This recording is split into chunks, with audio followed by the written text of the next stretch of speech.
only to me, then just look Yasmina in this chat area.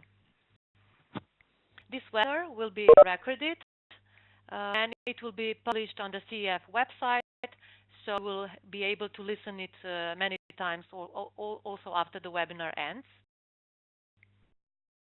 Before the webinar, I would like just to shortly inform what we deliver at the CEF and how we support capacity development in Southeast Europe. We have different thematic areas. The webinar goes under public financial management thematic area, accounting. Under this, we have two additional areas, that is budget preparation and execution and auditing. Besides that, we do different formats of learning on tax policy and administration area, central banking, and we have two cross-cutting areas, which are leadership for managing reforms, and the newest one, data and analysis for designing policies.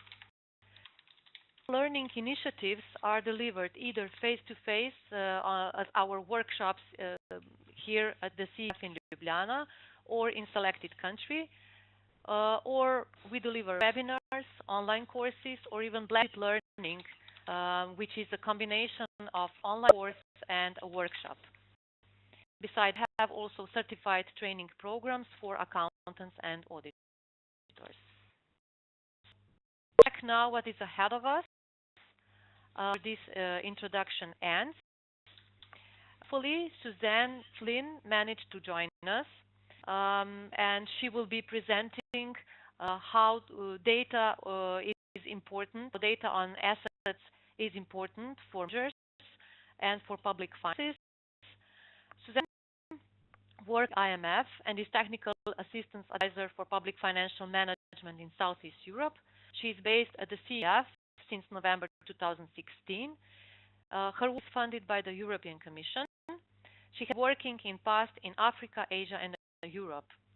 So we'll first summarize main messages of the webinar, which was delivered a year ago, and we introduce technical aspect of setting and managing the register of assets within country's legal framework. Then lead us through managerial aspect on the topic, explain data is important for managers' decision making, find out also what asset management models are represented within different EU countries. Proceed with Gorana Roya, who is a head of Division for Strategic Planning and Project Management at the Ministry of State Assets in Croatia, responsible for preparing long and mid-term asset management strategic policy documents. More than 10 years of working experience in the area of public sector accounting and public sector financial management. Her doctoral research focuses on the role of the use of accounting information in enhancing public sector assets management. After these two presentations, we will check two country presentations. One is from Croatia, which will be delivered by Hanna Zoricic, who works for 10 years at the Ministry of Finance of Croatia, currently as a head of a department in the sector for state accounting and non-profit organizations accounting, dealing with development of the state accounting system and financial reporting. We will finish the webinar with the last presentation by Sandro Fuchs, a head Center for Public Finance Management at Zurich University of Applied Sciences, where he's working for 10 years, covering accounting and financial reporting reforms, budgetary reforms, and macroeconomic policy advisory on all governmental levels. Working experience in Albania, Serbia, Switzerland, Kazakhstan, New Zealand, and Kyrgyz Republic. Let's check where our participants of today's webinar are coming from, with more than 40 applications from 15 countries.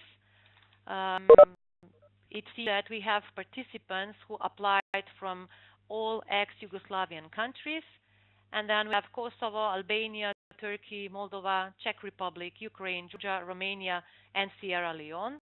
I hope all applied participants managed to log into the webinar. Otherwise, this webinar will be at disposal after we publish it. So again, I would like to encourage you to pose your questions during the webinar. You can do that in a chat room by sending it to everyone or just to me. I will collect questions and we'll try to address as many of them after all presentations end. Remember, some questions that you would like to ask after this webinar ends, you can also send it to my email that you see on the slide. And if you have some technical questions or technical problems in general, you can turn to our e-learning team. All from my side now. I would like to just if Suzanne is with us. David. Suzanne is here. Has the audio. So, if you can hear, she's been on the chat with me. Okay. So, I have Suzanne. Oh, I can hear you. Can you hear me? Perfect. Can you turn your camera? I can. Okay, perfect. Okay, that's really good. For just, I would just take 30 seconds. Okay, if you still can hear us, on the side of your screen, there is the blue icon. The screen had a headphone on it, and it says connect to audio. You just click on there and then choose call using computer. Then you will be able to hear us. Okay, otherwise just write to me in the chat, and Yasmina, back to you. Okay, thank you, David. Thank you, Suzanne, for joining us.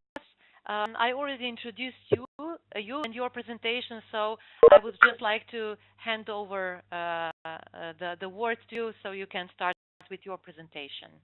Thank you, Yasmina. I need to share my screen with you, my slides. Have presenters' rights, so you can give them to Suzanne. So, as Yasmina said, I'm the Regional Public Financial Management Advisor from the Fiscal Affairs Department of the IMF based at the Centre of Excellence in Finance in Ljubljana. And this webinar follows on, as Yasmina said, from a webinar which we did last year. And I hope that you've managed to listen to that, because the points I made, and I'd like to reiterate this, is before entering reforms of any type of accounting reforms, you need to be quite clear at the objectives. So not reforming for the sake of reforming, but rather have a good, clear idea of what you want to achieve. So I'd like to start this presentation by looking from a macro perspective from research of the Fiscal Affairs Department on managing public wealth, which was published in October, and highlight some of the findings of that study. I still don't have presenter rights, by the way. The findings of that study, which I hope will help you in current objectives of reform. And then we'll, as Yasmina said, we'll look at different models for how assets are managed in the European Union. I can't share my screen. David, can you give her presenter's rights, please? Got it. Okay, it's happening. You can hear it. Okay, so some background, but particularly why does managing assets matter? And then just defining what we mean by non-financial assets. Governance model, European Union. Again, looking at balance sheet coverage and the data issues and summary of some issues. So the research I mentioned was published in October 2018 in the Fiscal Monitor, and I've included the links at the end of the presentation. And what it found is that, and this should resonate with you if you're working in a Ministry of Finance or related institution. The additional focus in fiscal analysis is on flows or revenues and expenditures and deficits. Where stock taken into account, it's largely limited to debt. So you'll often see a rule that relates to debt. But what it tends to mean is that traditionally, this type of analysis misses large parts of government's activity. It can lead to illusory fiscal practices. So decisions that are made without taking account of other parts of the balance sheet. And in this case, we're talking particularly about assets, financial assets. The conclusion was that better analysis of the entire balance sheet is needed, but that globally comprehensive data, with the exception of a few countries, on non-financial assets is not there or difficult to find. I discussed in the last webinar, valuations are probably not very good. It's historic cost if you have it, and it's spread across many institutions in government. So one of the big issues that came up in the last webinar was the issue of valuation. And this comes really at the heart of the problem. So as we discussed the issue of identifying, and we heard different models of putting together asset registers, but then once identified, there are standards with regard to evaluation of full assets and non-financial assets. It assesses current market prices and it assesses value or historic cost. There are different methods of valuation and policy is needed for those because it does have a significant impact on net worth in the government's net worth. Issues we discussed, but I won't go into those or we'll be here until 5 o'clock. So coming back to the paper, just showing you some highlights here. So what the study did was looked at balance sheets of 31 countries, and the total of those balance sheets represents over 60% of global GDP. So it's a representative sample. So if you see here in this chart, you can see on the asset side with financial assets, which will be really the subject of webinar. Nevertheless, we also need to continue to consider those. So financial assets, around about 99% of GDP. Those are items like cash held in banks, equities in pension funds and other sovereign wealth funds, and loans to entities. So around 99% of GDP. Infrastructure is a very significant 72% of GDP. Natural resources, 38%, and other types of assets, 11%. Of course, for countries that don't have natural resources, so important, but where they are there, where they countries do have them, they make a tremendous impact on the economy. On the liability side, we have debt, government debt, and pension liabilities. So the focus on debt there, 4%, is not picking up many other liabilities. So that's another issue, another reason to look more wholly at the government's balance sheet or the public sector balance sheet. So when we talk about balance sheet in this context, we mean central local governments and funds and state enterprises. As enterprises, the study found do hold a significant proportion of sector assets. Another very strong argument, I think, that the study found is that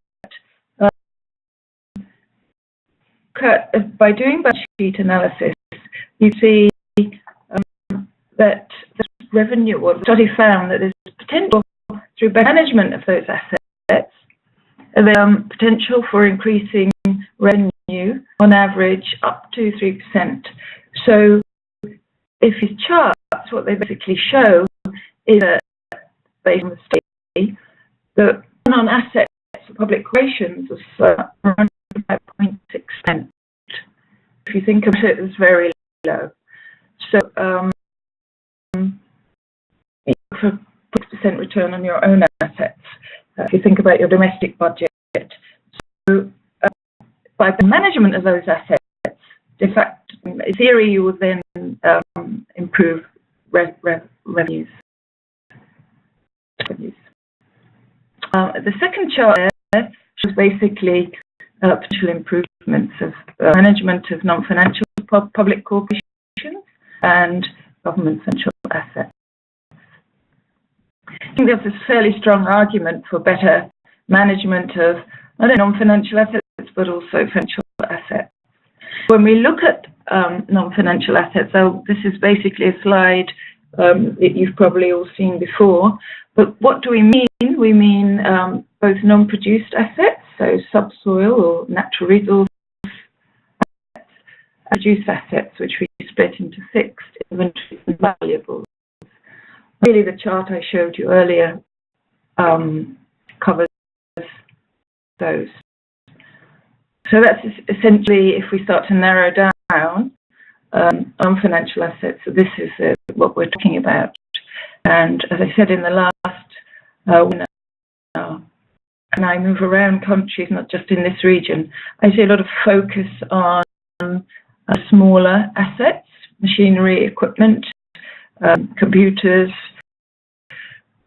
buildings, but the assets like roads and so on tend to be and particularly well captured on assets registered or recognised. So we're talking about the whole population of assets here.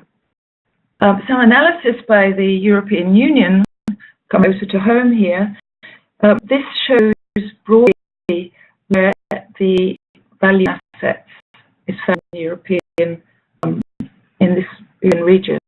So you can see links here of, if you like, of the roads and things other than dwellings. So for 0.6 billion euros worth of roads assets and 2.5 billion worth of things and dwellings. And the natural resources also fairly significant. So when thinking about managing assets, the point to make here is these are the types of assets we need to be, of the high value assets that we need to be focusing on, not the smaller ones that we tend to capture in assets registers. We also see when it comes to management of assets, a variety of ownership models. Mixed, you can see there for different types of assets, between central and local entities. Strategic decision making tends to be more centralized, but can mix between central and local entities. So I think if you're watching this from countries, if you mapped your own governance arrangements, they were different from this. It's a useful framework for looking at where data, what requirements for asset management, where it's held, and what is needed for the decision making at the various levels. Making those decisions and monitoring asset usage. So I talked about scarcity of data. That scarcity remains the same. Many countries are planning activities to manage their statements on an accruals basis. You can see there that there's large swathes of the globe that are still not producing balance sheets. Some only produce a financial balance sheet, so they wouldn't be including non-financial assets, and others only really monitor the stocks, so basically the debt, public debt. There's a lot of work to do across the globe, but what the study found that because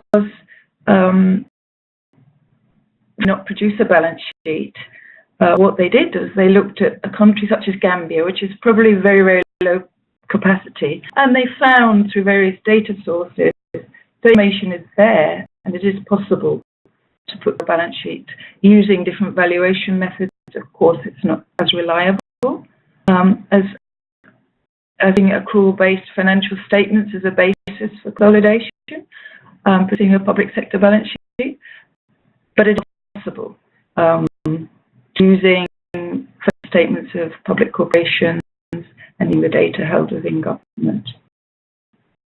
And taken the fiscal transparency evaluation, if you're listening, we're aware that that is something that the fiscal transparency evaluation does do. So, to conclude, what we found is that looking at the entire balance sheet, not just the debt part of the stock, also bringing in the assets of the government, provides for a much better informed assessment of fiscal policy. And that both sides of the balance sheet are important. So just focusing on the liabilities is not looking at the full picture and may lead to poor decision making. So we need to look at both assets and start collecting better information on assets, valuing, registering assets, as well on the liability side. I think the standards, as I just showed in the global slide there, is variable. The chosen value can have significant impact on net worth, which is why standards such as IPSAS, Government Statistics, European System of Accounts, is so important, so that we can be quite more confident that we know real value or the real net worth of our government. So that is why that we, as business practitioners and statisticians, are looking to improve accounting capacity so that more reliable identification and valuation of assets can happen and improve consistency in fiscal policy making. So I hope that's given, if you're about objectives for accounting reform, another, and there are many of them, but another important reason for improving over non-financial assets. Answer any questions? Anna, for this interesting presentation. Although you made some conclusions at the end, I'd just like to emphasize a few. Yeah? We don't hear you, I think, or maybe very low. Hear me now? Do you hear now? Yeah, you're okay. Yeah? So, Suzanne made conclusions on her presentation. I would just like to emphasize of outcomes that we've listened throughout presentations, and that is how important it is that accounting data on assets are included in balance sheet. Otherwise, balance sheet analyses are insufficient and lead to a bad decision making. And we've heard that a large part of the globe is not producing data on accounting basis, so this balance sheet doesn't include non-financial assets. If we want to conclude in a positive tone, I would like to emphasize that with better management of assets, a country would improve its revenue. We have to think about that. Yeah. Thank you very much, Suzanne. To move on to Goran Roya. Goran, just to remind you, works at the Ministry of State Assets in Croatia. She will present why is public sector asset management important and how it links to wider public sector reforms. We'll hear global objectives of efficient public asset management, how preconditions for modern public asset management are needed. So I would invite Gorana. I see the presentation is already shared. Hello, Gorana. Yes. Must be too loud or? No, great. It's great. Just continue, and I will give give you a word. Okay, so everybody can see my presentation, right? Yeah. Good morning. It's still morning to everyone. I first want to thank Yasmina for having invited me here. I participated the webinar last year, but not as giving a presentation, but to being the audience, the listener. In the previous presentations, some of the things that I emphasized over the pump up, which I'm actually glad, so I can add to what Suzanne has just said.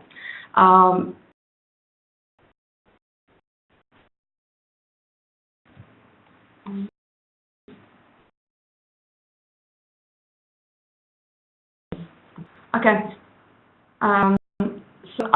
What I would like to emphasize is the very important things that I've picked up in my research when it comes to public sector asset management internationally, like from an international perspective, and, to see whether those things can be, I wouldn't say transferred, but picked up and used in those countries that are a bit lagging behind with the reforms or have just embarked the reforms. When you take a look at the literature, public sector asset management, there are actually not many scientists taking interest in the subject. That's my opinion. And public sector asset management is actually seen as the new discipline. In my opinion, there's been a shift from the administrative or like short-term oriented towards managerial or long-term oriented practice. The words that have been used, or actually at least emphasized, are that public sector asset management is no longer, I would say, direct towards purely acquisition, use, and disposition of the property or non-financial assets. It kind of moves on to assuring or contributed towards the economic efficiency and effective resource and debt management, because these are connected, and that these are actually structural purposes and something that's helping enhancing the economic development in general. When you take a look at the literature itself, one thing that I would like to emphasize is that when you take a look at the public sector asset management, you usually can say that we can put the price of everything, but that maybe can value nothing. I'm actually very interested to emphasize the special asset items when it comes to public sector in general, and those are those military assets, infrastructure assets, and heritage assets. So those that are very, very hard to put value on. But when you transfer this to the Southeastern European countries and to actually countries in transition, then public sector asset management is more oriented towards what's being spent, and efficiency has been related to the public spending only and less to the performance aspect of the public sector asset management processes. I visited New Zealand a couple of years ago, and what actually struck me there is actually the current capital charge rate, which is actually 8%, and this is like, one of the good experiences of imputing the cost for their use, because what I'm encouraging in this transition countries part of Europe is that if you use something for the administrative purposes, it's seen as if you're not actually paying for it. So the cost of using those public sector asset buildings for military purposes is zero, which is not correct, because each asset has both rights and abilities and obligations. And I would personally want to raise a question what those assets would be worth if they were used for some other purposes. So we should be actually looking at relating efficiency towards the outcomes, not just towards the public spending only.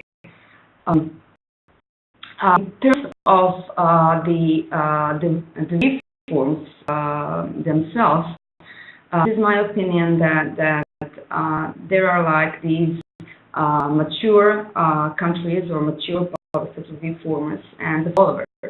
What I've heard just recently from one of the developed countries is, let's see what the New Zealand and Australia and UK will do, and then we'll just follow them. So there are like countries that have been public sector asset management and public sector accounting standard setters, but there are like others that are like followers on the Middle East countries that just embark these reforms. And it's my humble opinion that those countries that are then transition countries have been especially considered public sector asset management reform and public sector accounting reform as being like reform for per se, and not being a part of the wider set of one set of reforms, which would actually lead to the performance-based management eventually. So these reforms are not that connected to the new public financial management reform as this is perceived in more developed countries. So there are like three groups of countries, one that are yet beginning to seek the room for the public sector asset management reform processes, those that just embarked those processes, such as Croatia, and those advanced reformers, which actually offer reception and valuable practical experience. And the question that I would like to raise is, how can those countries that just started the reforms take something out of those, I would say, the experiences of the developed countries, and how can they adjust those to their own national capacities? Because the fact is that countries have been transforming and implementing those good, I would say, the good practices.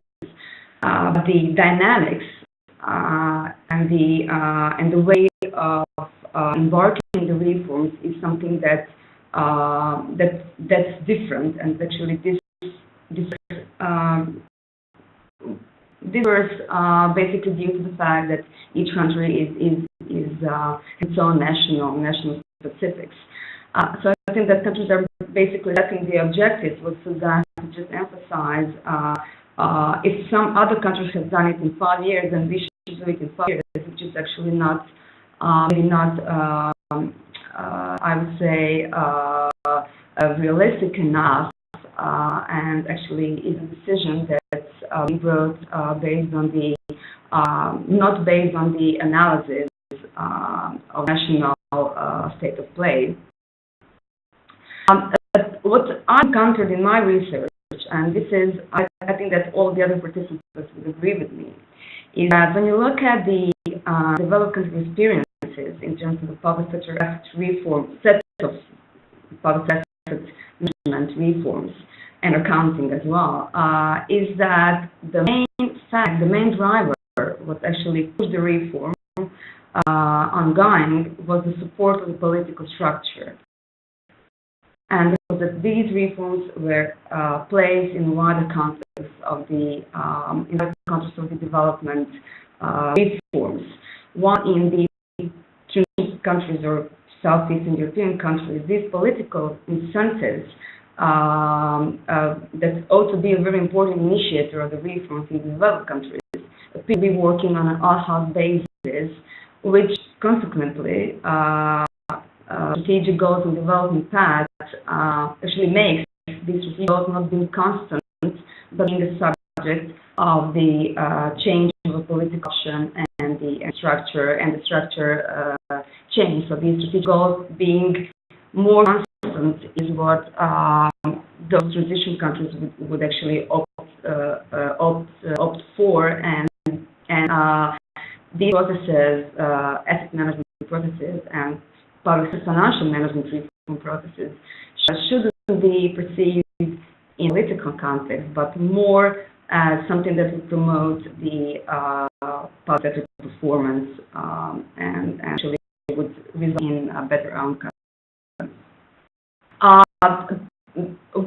What I've been, I think, has been a problem in those in the transition countries and Southeastern European countries has been twofold. The first is the misunderstanding of the concepts ownership rights and control rights. I think that the majority of countries is still very much, I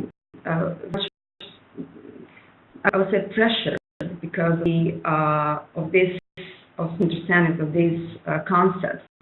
Many public sector asset custodians have been given ownership rights when they've been given management rights, and they don't want to give up on those. And this is something that's very, very, that at least I perceive as a problem.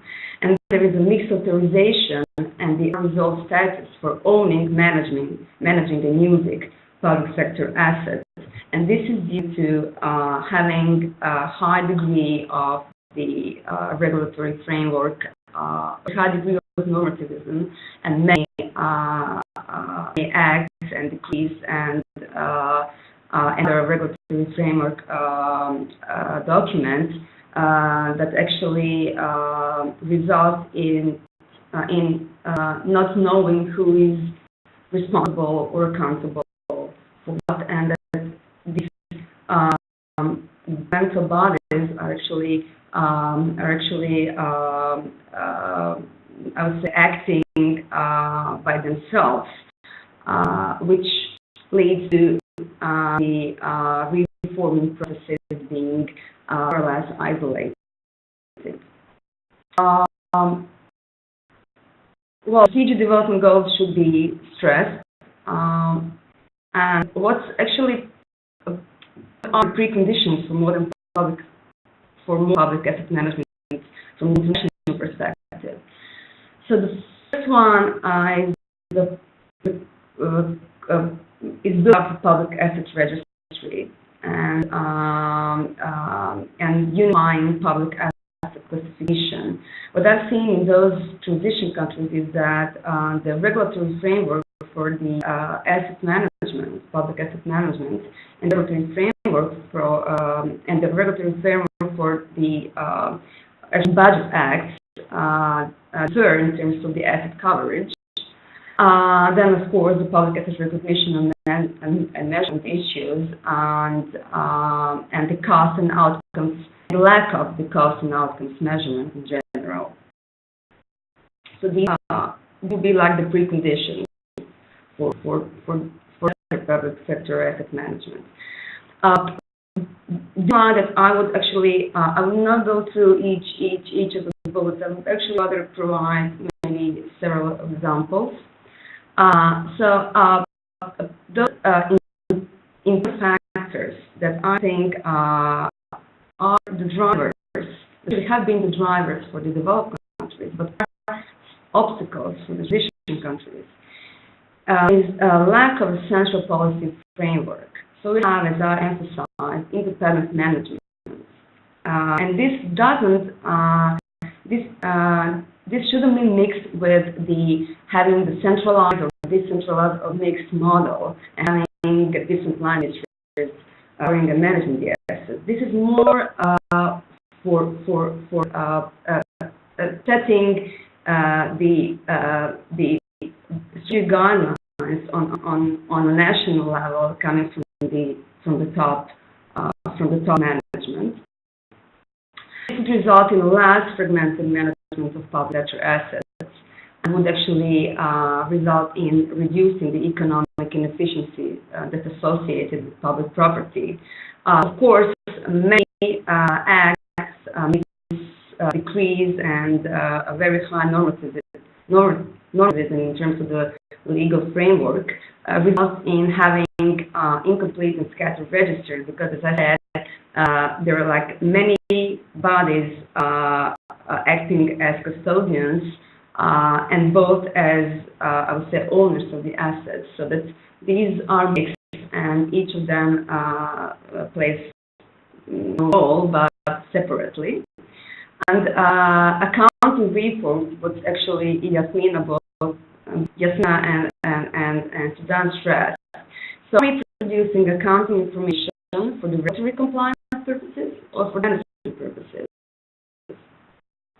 Producing accounting information for management purposes, then the full cost of service delivery should be something that we need to be thinking on. And I'm going back to the example of using buildings for administrative purposes, but not imputing the cost of the use.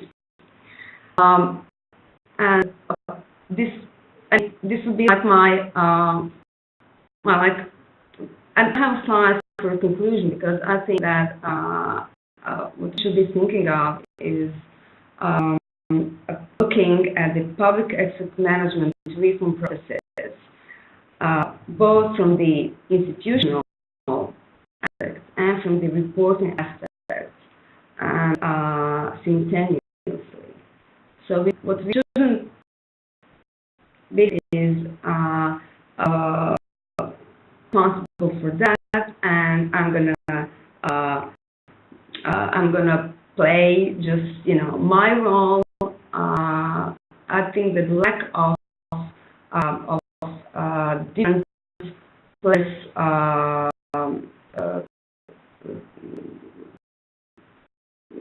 and communicating and discussing would actually not should be an option, and because at the end it results in different players not knowing which act to perceive another act and which act that should be followed. In performing the activities and in conducting reforms. Thank you, Gorana. Thank you very much for examples that you presented, for lessons learned, for recommendations that you gave. Since we are quite behind our schedule, we need to move on. So I will cannot refer to your presentation right now. Okay. Maybe we will receive some questions from participants in the meanwhile, and we are moving to the next presenter, Hana Zoricic, which will present what changes and challenges Croatia had in accounting system and how this what impact this had on asset management. So I will just hand over to Hana so we can continue with the webinar and to leave a few minutes at the end for discussion. Thank you, Yasmina. Hello, everybody. Do you hear me? So my name is Hana Zoricic, as Yasmina says, and I'm coming from the Ministry of Finance in Croatia, from the State Treasury, from the Department of the State Accounting. So I could definitely not escape the accounting things that must be said while talking about state assets, balance sheet, and things like that. Just a second. Just to give you a brief overview of accounting, auditing, and control system in the Republic of Croatia, so you can have a clear picture where are we standing now and with what are we dealing in the future. So regarding the accounting, Croatia has a unified chart of account that is cross-referenced with the GFS 2001 statistical codes, together with a consistent use of rules for recording the transactions of economic events. So all of our budgetary users users, that we have more than 3,000, are using the unified chart of accounts and the consistent rules for recording transaction of economic events. We are using the modified accrual principle in our account system in the public sector. In the financial reporting, we have the budget execution reports that are being delivered by the budget. So that is the state budget and the local budget, and the financial statements that are being delivered by the budgets and the budgetary users, both non-consolidated and consolidated. I'm stressing one more time, we have more than 3,000 budgetary users that are delivering the financial statements. The main audit institution in Croatia for the public sector is the State Audit Office. We have a very well developed PIFC in place, that is the internal audit and the internal financial control system. And at the end, we have a budgetary system, budgetary supervision as one of the means of controlling the budgetary spending. Regarding the accounting system in Croatia, the main changes happened in 2001 and 2002. These changes were primarily initiated because the need to develop the harmonized the classification system with internationally regulated classifications. The second thing was the need to obtain high quality information about the operation of specific entities, so that is all the budgetary users and the government as a whole. And last but not the least, we had the need to comply with global trends and requirements that were set down by the international statistical systems. So we had to do the change in the accounting principle. At that time, the most important thing was the transition from cash-based to the modified accrual accounting principle. That was a huge methodological change. That was also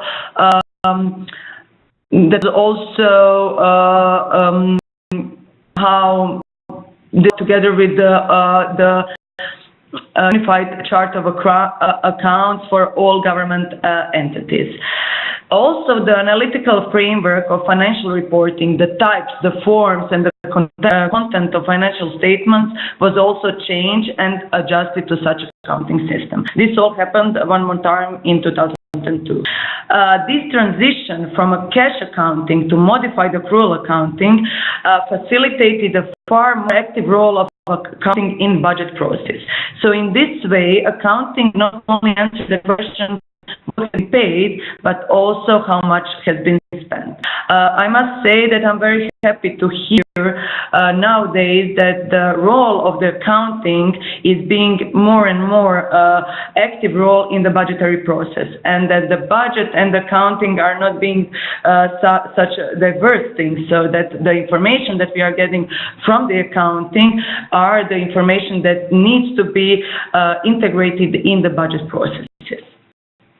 Accounting system in Croatia, as I already said, is based on the modified accrual accounting principle. That means that revenues are recognized in the reporting period in which they are received, if they can be measurable, and the expenditures are recognized when they incur in the reporting period, regardless of whether they are actually paid. Procurement of non-financial assets causes the expense in the reporting period in which the purchase was made. That is when assets are delivered. Depreciation of non-financial long-term assets is not recognized as expense. It's recognized as an adjustment of a value of assets in the balance sheet. The modified accrual accounting principle is much closer to the accrual accounting principle, but it's still not the accrual accounting principle that we hear more and more is the intention of the not only private sector but also the public sector. In 2013, the State Audit Office determined that in the balance sheet of the state budget in Croatia, the total assets refers only to financial assets. That is, that the data on non-financial assets are not reported. Although the data, I must say, exists in the financial statements of budgetary and extra-budgetary users, they are not at this time systematically reported, nor are they contained in the same place. So each budgetary user has in their financial statements the info about the non-financial assets, but they are not contained in the same place altogether. Main challenges that we faced at that time is that there are disputes being led on certain types of the non-financial assets in terms of determining the ownership of these assets or part of the ownership, which may last for a long period of time. This is not something that you can do overnight and overcome this challenge. The second thing is that the assets are recorded at the budgetary user while the other one is using it.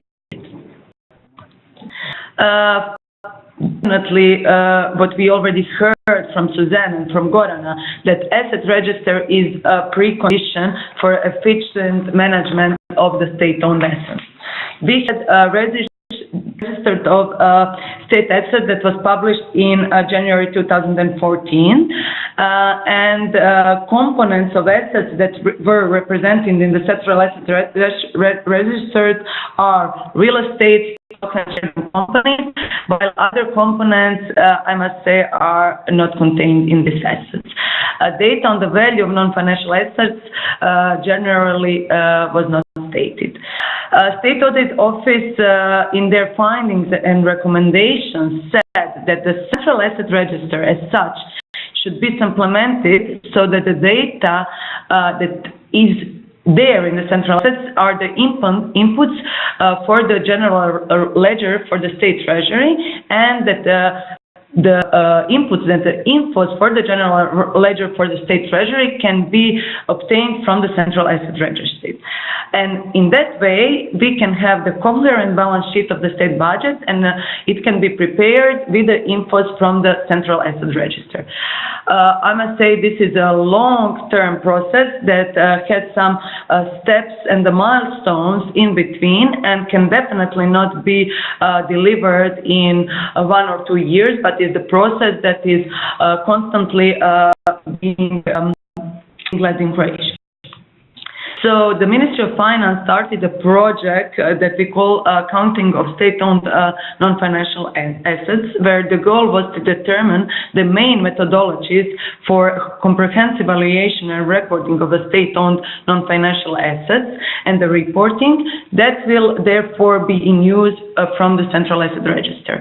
And the second thing, provision of coherent bookkeeping data on the state-owned assets in the general ledger of the State Treasury. Some of the results of this project that we had at the Ministry of Finance were the instruction and the guidelines on recognition, measurement, and recording of the state-owned assets in the Republic of Croatia as the first step for the information that we need to deliver for the Central Asset Register. Currently, the documentation on state-owned non-financial assets is dispersed among various records of states, and some non-financial assets are not recorded at all, are incomplete. I'm sure this is not the case only for Croatia, but for a lot of developed countries, and especially for the countries of our region. There is an evidence of the existence of asset data in the balance, off-balance, and any analytical records of component budgetary and extra budgetary users. So the budget users have the information of the assets in various manners. These data are collected by the Ministry of Finance through the financial statements provided by these users. So we collect the financial statements of our users, and we have an evidence of the existence of asset data in this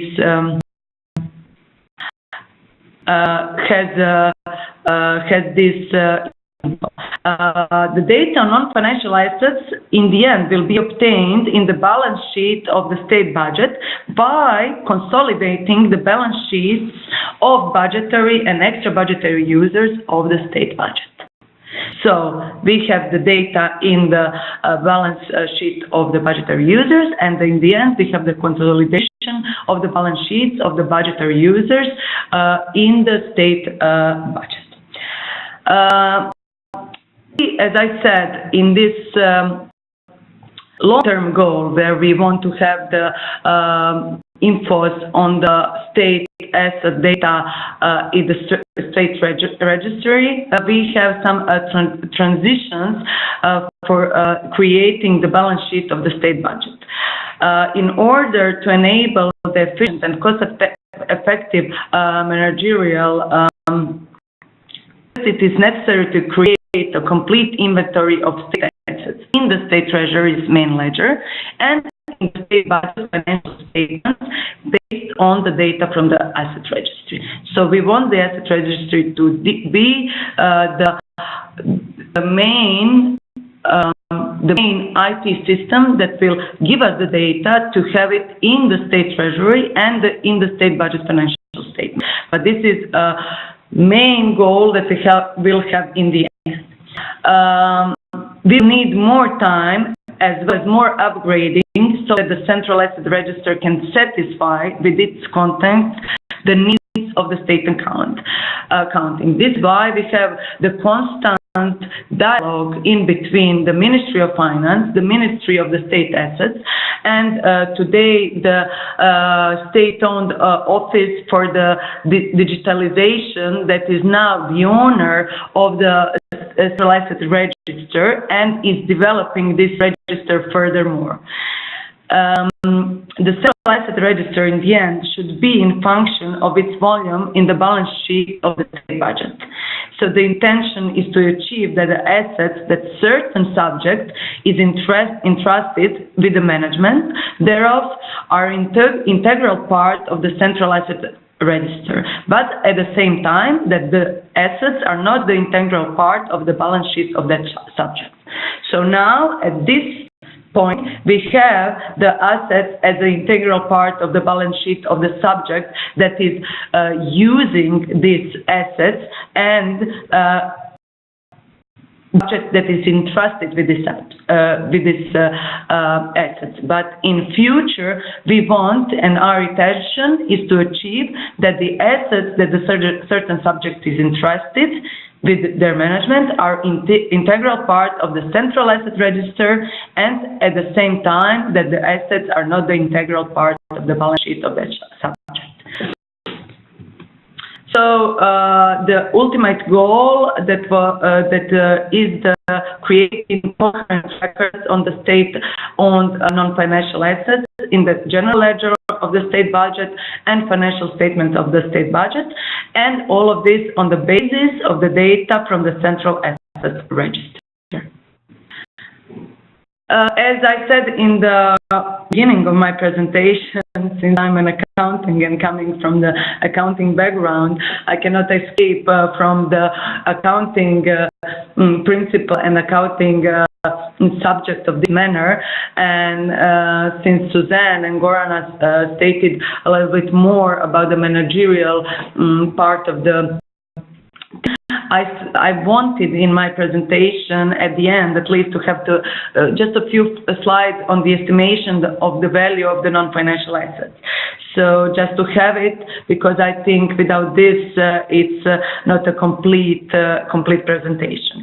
So we have several key approaches to the evaluation of the state assets that can be applied in the evaluation of assets that have been unidentified so far. So this is the valuation based on the estimated asset value, replacement cost, the valuation based on expected revenue from use, the market valuation according to similar characteristics of similar assets, so the comparative method, and the symbolic recording by one cashier unit, that is in Croatia 1 kuna for some special assets.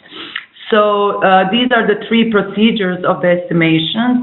So these are the internal estimation by the Commission of the Budgetary and Extra Budgetary User on the basis of the approximate comparative method. The second one is the authorized evaluator. Only in exclusive cases if the asset is in the procedure of seizure, exchange, before the seizure, and these kind of things. And the third one, individual value of 1 kuna. This is exclusively about the specific types of assets for cultural heritage, infrastructural objects and this kind of assets. For all of this, we have a special code within our Unified Chart of Accounts that is not translated in Croatian, but just to see the picture. So I hope that these are some of your questions, but just for the conclusion, I would say that that first of all you need to have a well-developed accounting system in place in your country, and then together with the accounting reforms and public management reforms, the reform of the state assets will be one of the pillars and one of the very important pillars that will definitely take place. For some countries it will be a little bit easier, for some countries it will be a little bit more difficult. It depends on the heritage of the country, it depends on the accounting system, it depends on the political support, definitely. But I'm happy to see and to hear that on the international level we have more and more this kind of dialogues that are enhancing accounting reforms together with some of the special reforms like talking about non-financial assets. Thank you very much, Hannah, for giving us an overview of Croatian case. And I'm also glad that this topic is coming more and more on the table for discussions, because it seems that it is very relevant. And for now, it was quite neglected. It seems that countries of ex-Yugoslavia have similar challenges in accounting reform and also managing assets. But it will be very interesting to hear comparison with a Swiss case. So I would invite Sandro now to share his presentation with us and to present how accrual accounting reform in Switzerland has an impact on financial reporting and on managing assets. Hello, Sandro. Welcome. Sandro? Yeah. Okay. Perfect. Welcome. Thanks. Good afternoon, everyone. So I intend to do within the next 10 to 15 minutes. I would like to wrap up the discussion we heard so far, and I would like to present and outline basically the experience from the Swiss subnational sector. So we heard that Croatia is still in the process of modernizing their accrual accounting system, and by that they are also actually trying to find a way on how to register and recognize and measure their assets. What is we look at the Swiss case because the Swiss subnational sector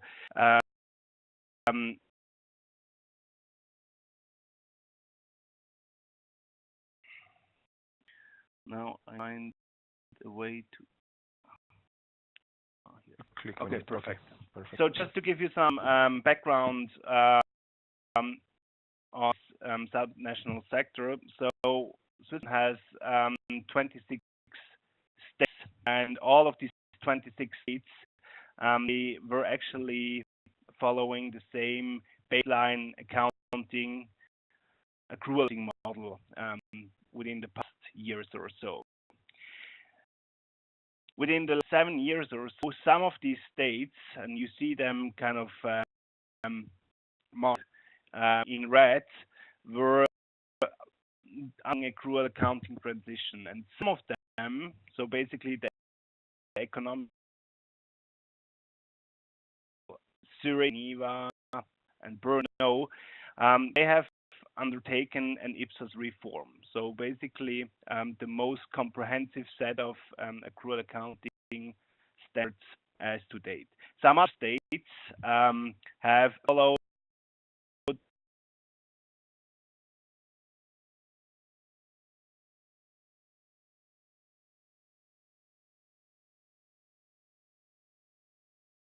a good opportunity to basically account for the effect on Ipsos transitions, both on the balance sheet but also on potential decision-making activities. What I try to do in the next slide is really to give an overview about our research and the results we found at that. And I really think if we try to find the impact or to assess the impacts of accrual accounting transitions on decision making, I think we really should think at different impact levels. And I also think that we should think in different kind of causality models. Assumption was that Swiss states, which actually undertake the most comprehensive accounting reforms, so the Ipsos reforms particularly, that actually find the most changing balance sheet data, and that this will actually also affect the elements for policy implications and decisions. And also lead to politicians and senior managers to think conceptually about the usability and importance of newly generated balance sheet data. What I try to show you here is some quantitative results we basically found when undertaking this research. So what here basically is some balance sheet positions, namely what we have here is the financial asset position, and you would also see the non-financial asset position on here. And on the horizontal way is the three panels I outlined before. I think most interestingly is really the Ipsos panel on the right-hand side here. And what you can see is really when we compare the old balance sheet under their old accrual baseline model and the new opening balance sheet with Ipsos, so what we can see is really that all states which are in accrual accounting reform according to Ipsos showed a massive increase in non-financial asset data. So that is basically what Croatia is trying to do right now and what Switzerland actually already completed. And because of this more comprehensive recognition measurement principles, this actually led to vast increase, to statistically significant increase in non-financial asset information on their balance sheet. And just to check, so all these states which were following a moderate national GAAP law, so not really a comprehensive set of accounting principles, they don't see or reflect any particular significant increase in value assets. One general lesson learned is really Ipsos will lead to probably a massive increase in non-financial asset information on the one hand. On the side, when we look at the liability sides of the balance sheet, what we have here is the financial liabilities, then we have the non-financial liabilities, and last but not least, we have the net assets and equity. And of course, Ipsos reforms, accounting reforms, is not only about non-financial assets. So it actually leads that you might have to recognize and measure new ways of financial liabilities. So this was also true for the Swiss states actually completing their Ipsos accrual accounting transition. But what you can see on this slide is really that the increase in liabilities was way more moderate than the total increase in non-financial asset information. And if it's these two things against each other, the increase in non-financial assets information and the moderate increase in liabilities, so that will at the end lead to the fact that Swiss states after their accounting transition actually showed and revealed a increase in net assets and equity. So learn is really the more comprehensive your accounting reform is going to be, and Ipsos is probably the most comprehensive set of accounting techniques you could choose, the more it will affect your balance sheet data. So now is, okay, how does that change balance sheet information actually trigger policy debates and might affect decision making at managerial level, but also at political level? Because this is really important when we think about the reform purpose. And I think Susan outlined it, and also Gorana outlined it, and we heard it also from Hannah. I think what is really, really important is we need to have a reform purpose. We need to have a clear vision. Why are we undertaking an accrual accounting reform? So the question is really central. I think the why question really much also conforms with our topic from today, with asset management and service delivery. So one lesson learned from the Swiss case, conducting several interviews, both quantitatively but also qualitatively, is really that the asset management and how kind of efficiently and effectively provide service delivery is really at the center, at the heart of every accounting reform, particularly Ipsos reform. We need to distinguish between rather short-term kind of implications and then rather medium to long-term implications. So short-term, the Ipsos reform is really brings you, or is a means to kind of implement an asset register. An asset register, otherwise it's just not possible to conform with the Ipsos requirements. But in order to put up an asset register, you need, as a government, to scrutinize your existing asset portfolio. And you need to debate about ownership rights, you need to scrutinize, you need to look at the substance of all these assets. Because these assets are heavily linked to your service delivery capacity, end of the day, Ipsos is really a means to kind of to rethink and to revise kind of asset management, also in terms of how to provide service delivery.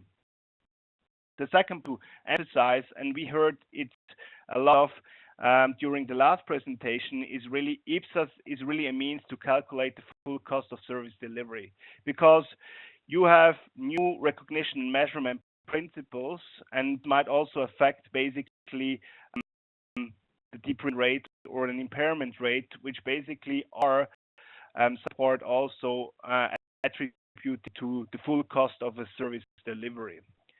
This might particularly be relevant wherever you kind of offer and finance your government services with transactions, so that citizens are required to pay a fee. So the question on how to calculate the optimal fee or to optimally price a service delivery is really attributed to a solid valuation and measurement model under Ipsos. This will also lead you to questions, what is good or sustainable fiscal policy? And just with respect to the example of the Swiss subnational sector, because of the fact that many Swiss states actually revealed a huge net assets and equity, so it really led to the discussion of, what is the concept and meaning of net assets, what is the concept of equity, and basically triggered the debate to develop binding rules on how to actually deal with equity. So mine is linked to what could we expect of accounting reforms in the long term. So I think the first point is really that politicians, managers, employees, they really need to understand what kind of newly provided data is actually here. Only if they understand that data and actually use it. And if you think about the better use, I think developed financial information, developed balance sheets is really a trigger to think more conceptually and strategically of assets and liabilities. In the long term, Ipsos is really a means to discuss and strategically optimize asset allocation. because IPSAS and true and fair accounting principles really kind of require a rapid feedback loop in terms of depreciation, in terms of impairment, in terms of responsibility. So this really requires the government to rethink and revise their current asset portfolio. I think IPSAS requires you to go through your asset portfolio and to scrutinize your asset portfolio. It is really a chance and an opportunity to determine the current robustness and resilience of your public assets, also with respect to for future service delivery. From a policy perspective, I think IPSAS is really a means to integrate or more actively integrate balance sheet data into your fiscal rules, because it makes it relevant for politicians if you are able to integrate accrual data into your fiscal rules. And this actually happened in many Swiss states where they integrated the equity level into their fiscal rules, whereas a sustainable fiscal rule really is if net assets equity do not change over a certain period of time. So this makes it relevant for politicians if you're able to include accrual data into your fiscal rules. Last but not least, I think we talked about asset management, but ultimately it will also affect your debt management or liability structures. And what can observe internationally, but also in Switzerland, what happened after the IPSAS accounting reforms is many states, many governments actually changed their pension plans towards more favorite pension plans from a government perspective, because it required them to recognize less liabilities. So just to summarize my presentation, I think it is really, really important to understand and to have a clear vision, a clear reform purpose, to understand the why. I think that why is really much connected to the management of your non-financial assets. I think there is still a lot of potential. I think IPSAS is really a very solid starting point to scrutinize your asset portfolio, to register, to firstly recognize and measure it, and then use that information and learn from that information to kind of strategically optimize it for the future. And that being standing me between you and that lunch break, I would like to give back to gentlemen. Thank you, Sandro, for giving us these valuable recommendations based on Swiss example, Swiss experience. Moving forward, I would ask David to give me presentation rights so that we can conclude this webinar. It seems that this topic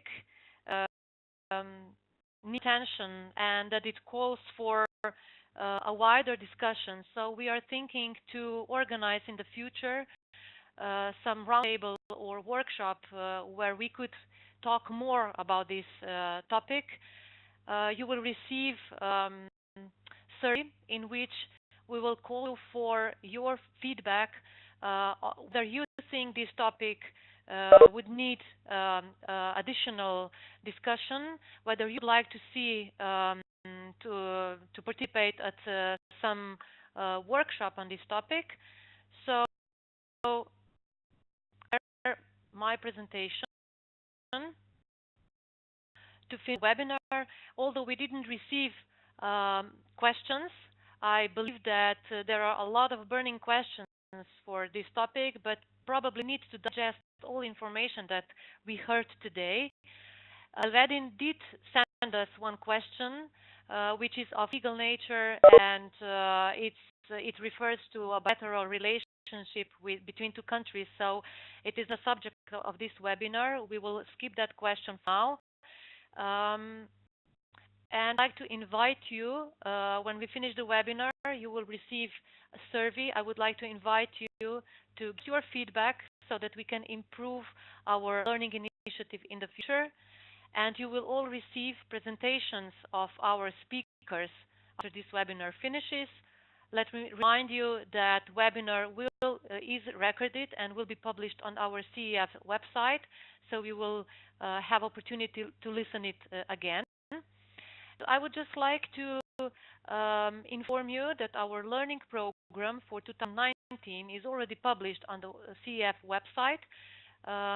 Here you have links on the slide that you see on the screen, and you will put also this presentation, so you can check where some of workshops already announced would be of your interest. So we'll also see a calendar of our workshops at our website. Maybe just to mention shortly that on accounting thematic area, we plan to deliver in February a workshop on how good data improves the quality of fiscal policies and documents. In March, we will focus on financial statements. In April, we will talk about cost accounting for capital investments. And March and May will also be focused on government finance statistics. So we finish. I would like to invite you also to check Line Ministry's portal, where you can see information that public officials are exchanging documents, and you can share information or experience as well. Thank you for participating at this webinar, especially thanks to our speakers for their interesting presentations. Hope to see you in the future at some other learning format on this same topic. Bye.